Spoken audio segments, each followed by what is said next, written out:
Video hari ini bakal jadi salah satu video paling krusial, paling penting dan jujur aja, paling strategik yang pernah gue buat tahun ini. Karena kita sekarang itu bener-bener lagi bergerak masuk ke arah tahun 2026. Dan kalau lo perhatiin dengan jujur, landscape kripto itu berubahnya jauh lebih cepat dari apapun yang pernah kita bayangin sebelumnya. Dan gue mau jujur ke lo semua, kalau target lo di market ini cuma cuan dikit atau sekedar aman-aman aja, mungkin video ini bukan buat lo. Tapi kalau target lo adalah life-changing gains, yang bener-bener bisa ngerubah posisi hidup lo di siklus kali ini, lo udah nggak bisa lagi pakai cara-cara lama. Lo nggak bisa cuma terpaku sama apa yang berhasil di 2021. Dan lo juga nggak bisa copy-paste strategi awal 2024 kemarin. Marketnya beda, pemainnya beda, dan yang paling penting, narasinya udah ganti total. Satu-satunya cara buat survive dan menang adalah lo harus bener-bener jeli ngeliat narasi baru yang lagi kebentuk tepat di depan mata kita sekarang. Sebelum kita lanjut, gue perlu jelasin satu hal yang penting. Semua yang gue bahas di video ini murni bersifat edukasi dan opini pribadi gue berdasarkan riset, pengalaman, dan sudut pandang gue sendiri. Ini bukan saran finansial, bukan ajakan beli atau jual aset tertentu, dan bukan jaminan keuntungan. Narasi pertama yang gue pribadi lagi pasang taruhan gede banget, dan ini bukan omongan ringan, adalah ekosistem base. Gue tahu gue udah bolak-balik ngomongin soal base, tapi makin kesini gue malah makin yakin.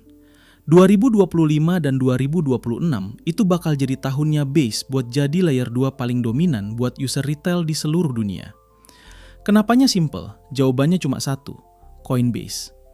Bayangin aja, setiap user baru yang download aplikasi Coinbase, setiap orang yang baru pertama kali beli kripto, mereka semua bakal di funnel pelan-pelan tapi pasti masuk ke jaringan base.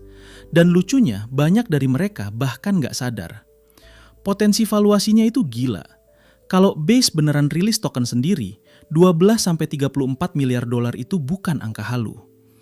Fokus gue sekarang ada di proyek kayak Aerodrome yang jadi jantung likuiditasnya base. Dan buat lo yang lebih agresif, lebih berani ambil risiko, lo bisa lirik Clanker atau meme coin kayak Skimesdoc. Dan realistis aja, buat pantau harga dan eksekusi cepat, Binance masih jadi gateway paling penting buat ngikutin ekosistem ini. Sekarang kita geser ke narasi yang selama bertahun-tahun kayak dianaktirikan, yaitu privasi. Gue tahu koin privasi lama banget kena FAT karena regulasi dan delisting, tapi sekarang trennya mulai kebalik. Data on-chain nggak bohong. Volume transaksi privat di Zcash atau ZEC lagi pecah rekor. Dan ini nunjukin satu hal. Orang-orang mulai sadar kalau di dunia yang semuanya serba terlacak, privasi finansial itu bukan sekedar gaya-gayaan. Itu udah jadi kebutuhan pokok. Dan yang menarik, privasi sekarang nggak cuma hidup di chain sendiri. Ada protokol kayak Railgun yang bawa privasi langsung ke Ethereum, dan itu didukung langsung sama Vitalik Buterin. Buat akumulasi bertahap dan likuiditas, Binance masih jadi tempat paling masuk akal buat sektor privasi, dan juga narasi RWA yang bawa aset dunia nyata ke blockchain. Nah, sekarang kita masuk ke bagian yang paling bikin gue excited, AI Agents versi 2.0. Kita udah lewat masa AI yang cuma jadi jargon marketing. Sekarang kita ngomongin agen otonom yang punya dompet sendiri dan bisa eksekusi transaksi on-chain tanpa bantuan manusia.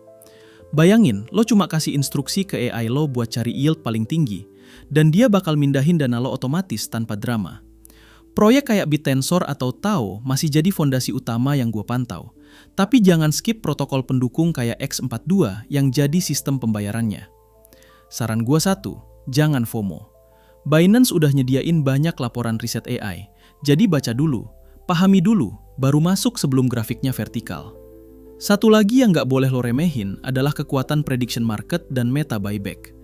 Tahun ini Polymarket udah buktiin kalau pasar prediksi seringkali jauh lebih akurat daripada berita di TV. Dan secara pribadi, gue paling suka proyek yang punya real revenue dan beneran pakai duit itu buat beli balik token mereka sendiri. Contohnya kayak Hyperliquid atau Pump.Fund yang udah buyback ratusan juta dolar token mereka. Ini bukan Ponzi, ini transisi ke model bisnis yang beneran jalan. Terakhir, siap-siap buat peluncuran token atau TGE besar yang bakal guncang market. Ada abstrak yang dipimpin tim Paji Penguins dengan visi bikin kripto segampang pakai aplikasi Web2 biasa. Dan ada OpenSea yang kabarnya bakal rilis token mereka di awal 2026. Intinya gini, Market bakal selalu nyoba bikin lo panik dan shake you out. Tapi kalau lo fokus ke proyek yang punya user beneran, revenue beneran, dan inovasi yang masuk akal, lo bakal aman. Manfaatin Binance buat mantau mah. Terakhir, siap-siap buat peluncuran token atau TGE besar yang bakal guncang market. Ada abstrak yang dipimpin tim Pudgy Penguins dengan visi bikin kripto segampang pakai aplikasi Web2 biasa, dan ada OpenSea yang kabarnya bakal rilis token mereka di awal 2026. Intinya gini, market bakal selalu nyoba bikin lo panik dan shake you out. Tapi kalau lo fokus ke proyek yang punya user beneran, revenue beneran, dan inovasi yang masuk akal, lo bakal aman. Manfaatin Binance buat mantau market tiap hari, pakai fitur launchpad-nya, dan eksekusi rencana lo dengan disiplin. Gue bakal terus pantau semua narasi ini tiap minggu biar kita nggak ketinggalan kereta. I'll see you guys in the next one. Ayo kita menangin siklus 2026 ini.